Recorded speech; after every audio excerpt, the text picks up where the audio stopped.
It's okay to feel bad. It's all right. Just don't feel like I make a very good Lex Luthor.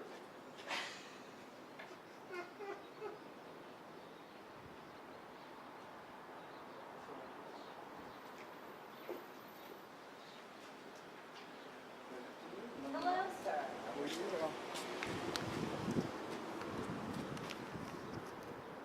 Dwight, would you like to start off saying something, or you want me to just ask you two questions? I'll start out saying something.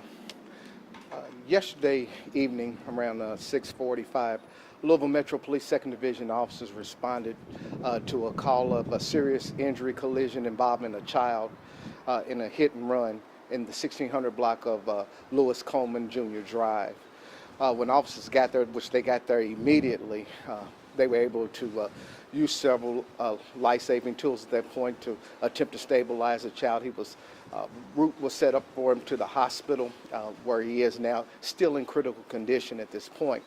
A short time later, officers were able to canvass the neighborhood, and I want to take time out to shout out to a lot of the neighbors who were able to point us in a direction where we found an abandoned vehicle that we believed it was the hit and run vehicle that caused this particular collision. A short time after that, that individual turned himself in to officers and subsequently has been charged with leaving the scene of an accident and a failure to render aid. His name is Daryl Mudd, and he has been arrested and charged as that.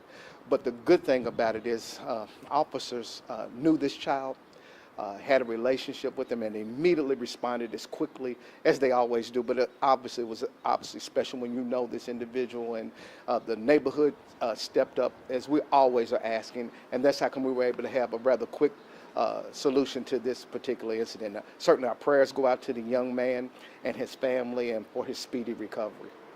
Can you hit on that, Dwight, again? How important is it to get the tips and the cooperation from the public? This could be a completely different story. We could still be looking for this gentleman, if not for some of those neighbors that said, I saw the car go that way.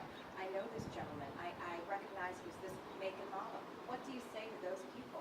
I say congratulations, because it's exactly what we're looking for. I mean, because I think people have a tendency when it's a young person, I mean, it's a 4-year-old kid who hadn't had a chance to even live life, and certainly not to enjoy it on the level that hopefully we hope he's able to someday.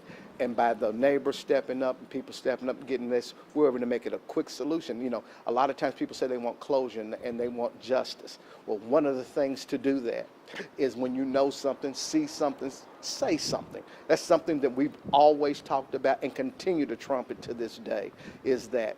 And it doesn't always make it as quick, but certainly when we have information like that, we can pounce on it quickly.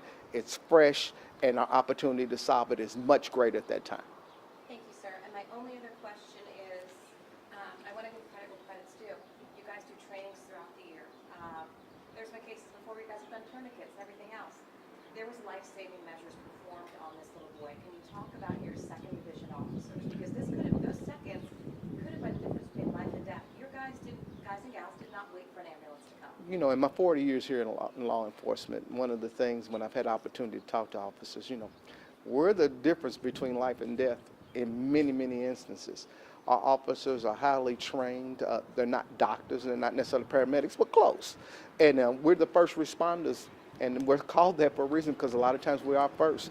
And the officers that made that run were highly trained, able to get the life-saving measures at that point that they were able to do and render, and the rest is up to God. Are you able to expand on how the officer's relationship with this child, how they do? What I understand is, Your paper's kind of rattling in my mic there a little. That's all right, I'm sorry about that, sir. Hold on. No, yes. Just 1 second.